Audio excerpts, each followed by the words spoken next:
name is Emma Sinclair, and I've spent most of my life avoiding mirrors. Not because I'm vain or insecure about my appearance, though God knows I have my days, but because 6 years ago, I started seeing him in them, not my reflection, but his. Tyler, the first time it happened, I thought I was hallucinating. I was standing in my bathroom, 3 months after the accident, brushing my teeth when I saw him behind me, his familiar crooked smile reflecting back at me instead of my own tired eyes. I dropped my toothbrush and spun around so fast I nearly slipped on the tile floor. But of course, no one was there, just the echo of my racing heart and the minty foam dripping down my chin. I remember sliding down against the bathroom wall that night, hugging my knees to my chest as I sobbed until my throat was raw. The cold tiles against my back, the fluorescent light flickering above me, the toothpaste slowly drying on the sink. These are the details that stay with you when your world falls apart. Not the big moments, but the small, ordinary things that suddenly become unbearable. I told myself it was grief playing tricks on my mind. That's what my therapist would have said if I'd been brave enough to tell her. But I didn't. Instead, I started avoiding reflective surfaces like they were toxic. I brushed my teeth with my eyes closed, applied makeup using my phone camera, and draped sheets over the mirrors in my apartment. My friends thought I was going through some sort of minimalist phase. If only they knew. The truth is, I was terrified of seeing Tyler again. Not because I was scared of him, I could never be scared of Tyler, but because each glimpse was like losing him all over again. That momentary hope followed by crushing disappointment when I turned around to find empty air. It was too much to bear. Tyler and I met in college. It wasn't one of those lightning strike moments you read about in romance novels. We were lab partners in Chemistry 101, both of us terrible at balancing equations. He spilled hydrochloric acid on my favorite boots, and I accidentally set his notebook on fire with a Bunsen burner. Our professor suggested we find different partners, but somehow we stuck it out. Disaster by disaster, joke by joke, we fell in love. He proposed 5 years later on the beach at sunset, so cliché that I actually laughed when he got down on one knee. Really, Ty, sunset on the beach? Could you be any more predictable? I teased him. But then he opened the box to reveal his grandmother's vintage ring, and suddenly I couldn't speak through my tears. We were supposed to get married in the spring. The invitations had already been sent out when the accident happened. Today marks 6 years since the crash that took Tyler away from me. 6 years since I was behind the wheel, arguing with him about something so trivial I can't even remember what it was now. 6 years since the truck came out of nowhere, and I walked away with a scar on my forehead while Tyler never walked again. I'm standing in front of my bathroom mirror now, the one I finally uncovered last month, staring at my reflection. My hands grip the cold porcelain of the sink so tightly my knuckles turn white. My therapist calls this exposure therapy. I call it torture. Come on, Tyler, I whisper, my breath fogging the glass slightly. If you're going to haunt me, at least have the decency to show up on the anniversary. But my reflection remains stubbornly my own. Just Emma, with her 2 long bangs hiding the scar, dark circles under her eyes, and the necklace Tyler gave her on their 3rd anniversary, a silver pendant with 2 intertwined hearts hanging around her neck. I touch the pendant absently, remembering the night he gave it to me. We were in our first apartment, a tiny studio with a leaky faucet and unreliable heating. We couldn't afford to go out, so Tyler cooked dinner pasta that was somehow both undercooked and burnt. I didn't care. He'd set up fairy lights around our futon and played our song on his ancient iPod. When he fastened the necklace around my neck, he whispered, "So you'll always have my heart next to yours." I've never taken it off, not even during the CT scans after the accident. I made the nurses tape it to my chest. The doorbell rings, startling me. I'm not expecting anyone. My best friend Liv is in Miami for a conference, and my parents know better than to drop by unannounced, especially today. When I open the door, the last person I expect to see is standing there. Ryan, Tyler's older brother. "Hey, Em," he says, his voice so achingly similar to Tyler's that I feel my chest constrict. "Can I come in?" Ryan and I used to be close before. He was the one who held me at the funeral when my legs gave out. He was the one who packed up Tyler's things from our apartment when I couldn't bear to do it. But then, somewhere along the way, we stopped talking. It was too painful, I think, for both of us. We were constant reminders of what the other had lost. The last time I saw Ryan was 2 years ago, at a mutual friend's wedding. We both showed up alone and ended up at the same table, an empty chair between us like a buffer. We made small talk about the weather and his job and my recent promotion, carefully avoiding any mention of Tyler or the past, or the fact that I should have been a part of his sinning by now. When the bride and groom had their first dance, Ryan excused himself and didn't turk. I found him later, sitting in his car in the parking lot, staring straight ahead with red-rimmed eyes. I walked away without saying anything. What could I possibly say? "What are you doing here?" I ask, not moving from the doorway. He holds up a small cardboard box. "Found this in Mom's attic. Thought you should have it." I take the box reluctantly and step aside to let him in. My apartment is clean but sparse. I've never been good at making a place feel like home, and after Tyler, I stopped trying altogether. The walls are still the same neutral beige they were when I moved in 3 years ago. No photos, no artwork, nothing personal except a single cactus on the windowsill, a housewarming gift from Liv that somehow refuses to die despite my neglect. Ryan looks around, taking in the emptiness. I see the apartment through his eyes, the bare coffee table, the bookshelf with more empty spaces than books, the distinct lack of anything that might suggest someone actually lives here. It's not a home, it's a waiting room. I've been in limbo for 6 years, neither moving forward nor going back. Ryan sits on my couch, looking uncomfortable and out of place. His dark hair is shorter than I remember, and there's a new tattoo peeking out from under his sleeve, something I can't quite make out. "How have you been?" he asks, the question hanging awkwardly between us. "Fine," I lie, the way I always do when asked. "Working a lot." "You?" "Same. Got promoted last year, managing the whole IT department now." "Tyler would be proud," I say, and immediately regret it when Ryan's face falls. "We had an unspoken rule, don't talk about him. It seems I've already broken it." I remember how close the brothers were. Tyler used to call Ryan every Sunday without fail, even if they had nothing to talk about. "It's what brothers do," he'd say with a shrug, and I teased him about it. Ryan taught Tyler how to drive, how to shave, how to talk to girls. He was best man at our would-be wedding. The last time I saw them together was the weekend before the accident. We had dinner at Ryan's place, and the brothers stayed up late, playing video games and drinking beer while I fell asleep on the couch. I remember waking briefly to the sound of their laughter, feeling content and safe in a way I haven't felt since. "Open the box," Ryan says, changing the subject. Inside, I find a collection of photographs I've never seen before. Tyler as a kid, gap-toothed and grinning.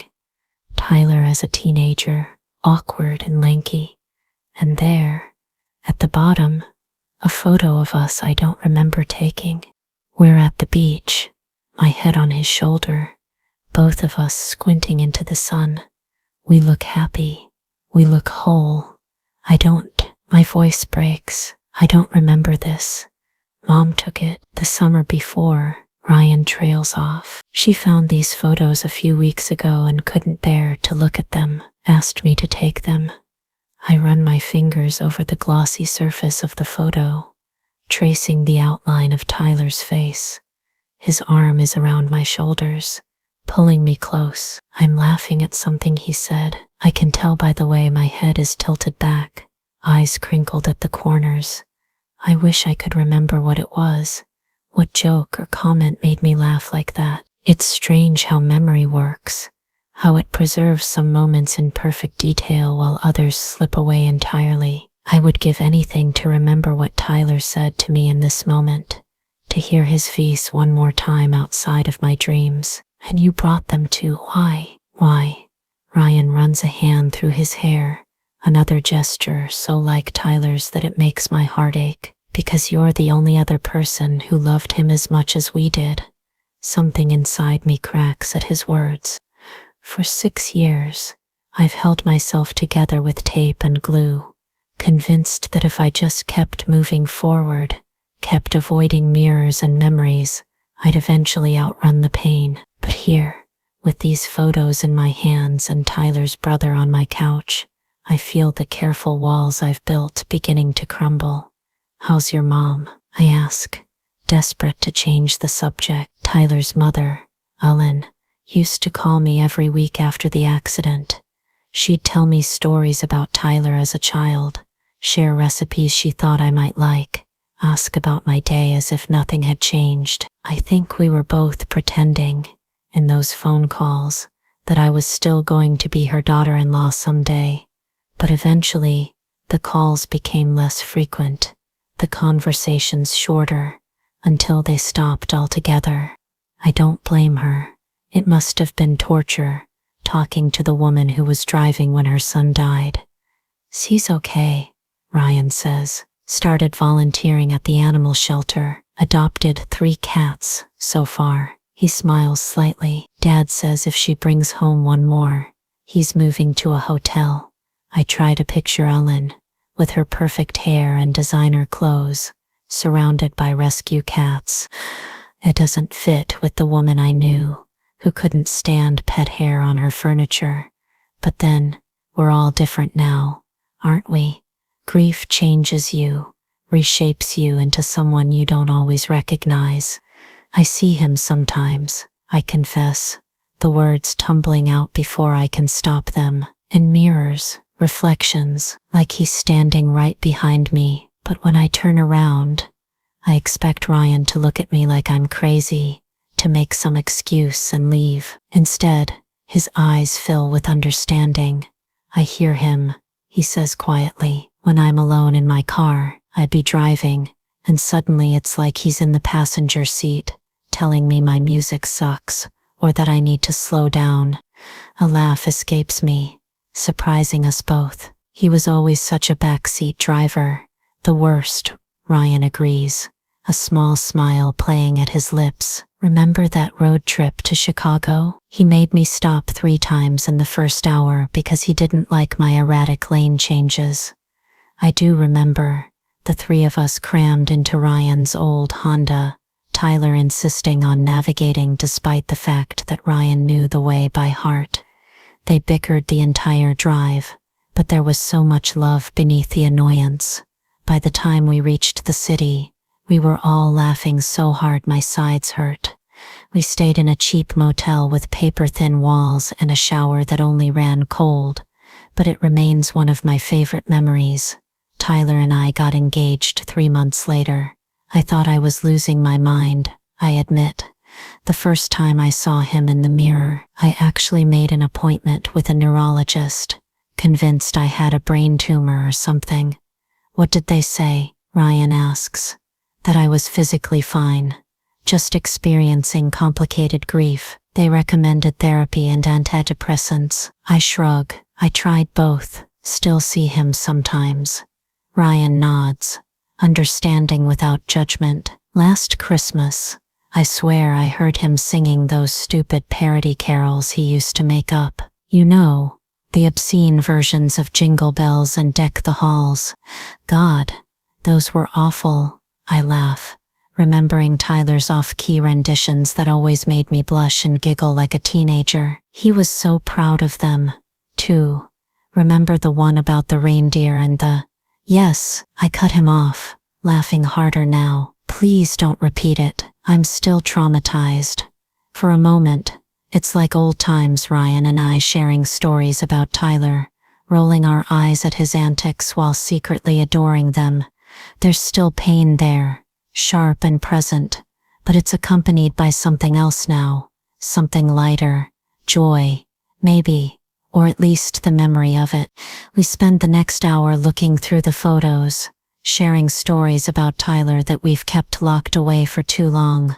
Ryan tells me about the time Tyler tried to teach himself to skateboard at age 25 and ended up with a broken wrist and wounded pride. I tell him about our disastrous attempt at making homemade sushi that resulted in rice stuck to every surface of our kitchen. Each story feels like releasing a breath I've been holding for years.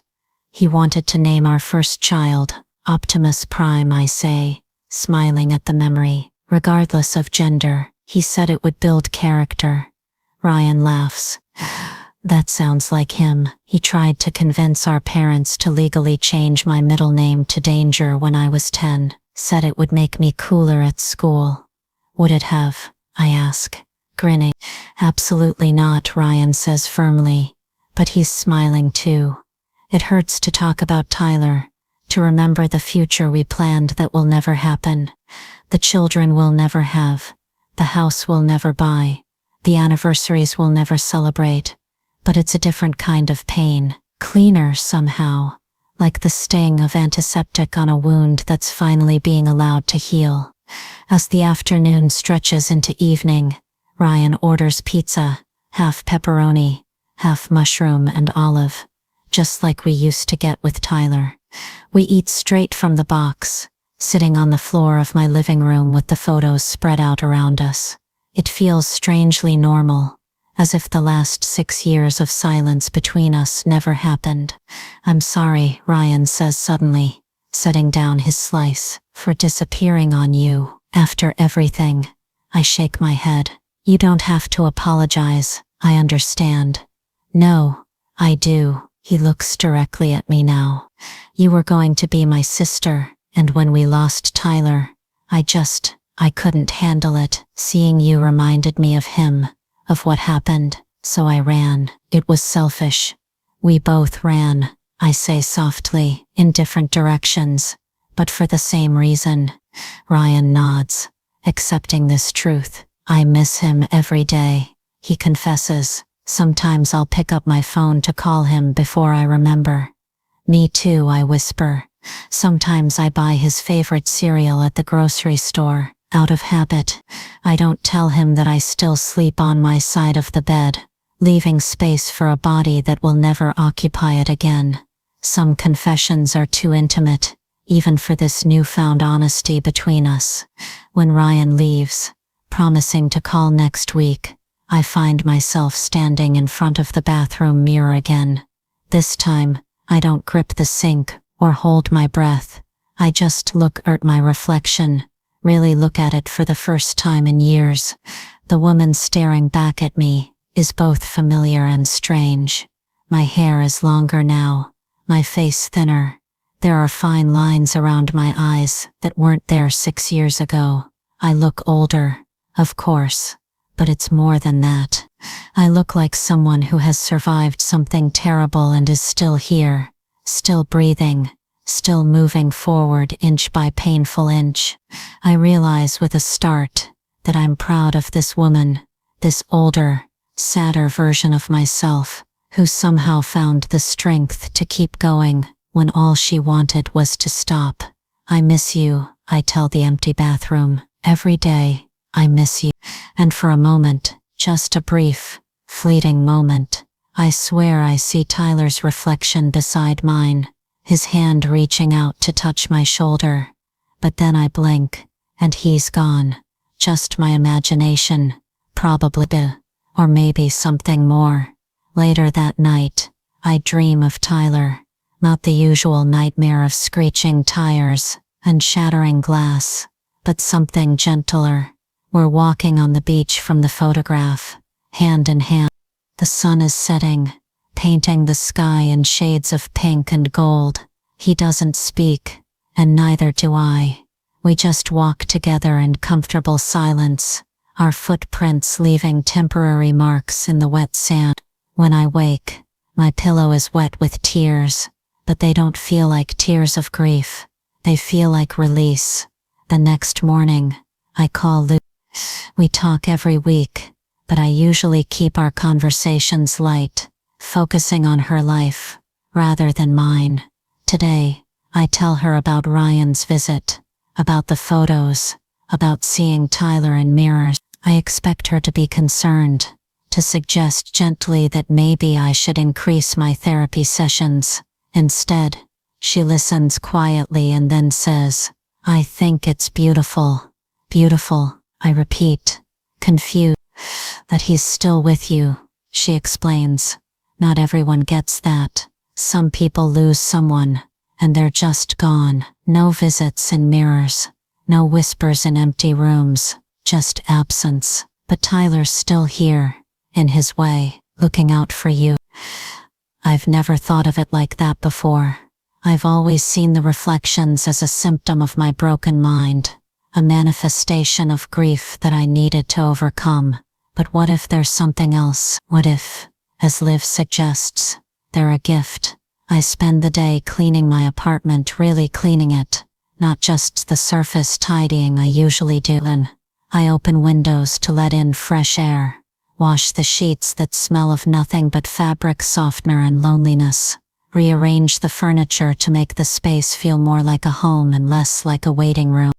In the back of my closet, I find a box of Tyler's things that Ryan packed up years ago. I've never had the courage to open it until now.